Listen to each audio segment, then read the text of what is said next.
काय म्हणता बट्टे, आम्ही आलो सध्या MP मध्ये, एकदम MP बॉर्डरवर. अकोला परत थोडा झाला कट, MP बॉर्डरवर हा.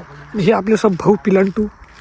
हॅशटॅग मध्ये पोट्टे, मी चाललो लांब घाटीला. आम्ही सध्या मध्य प्रदेश मध्ये. हे लांब घाटी एवढ्या अंदर आहे की तिथे गाडी पण जात नाही, नदी पार करून जा लागते. गाडी तिकडेच लावा लागते, इकडे जंगल्या जुंगल्याच्या रस्त्याने जा लागते. पण मला हे नाही समजलं इथे 4 व्हीलर आली कशी. आता पोहोचलो मी लांब घाटीले. पहिले आले गुणवंत बाबाचं दर्शन घेतलं. पहिले कपडे काढतो म्हटलं, नंतर आंघोळ करतो असं म्हणतात. तिथं गुणवंत बाबांना काळी मारली होती, तिथून पाणी निघालं. ते पाणी आजपर्यंत बंद नाही झालं. आतापर्यंत माझ्याकडून जेवढे पाप झाले असतील ते पाप मी धुवून काढत आहोत.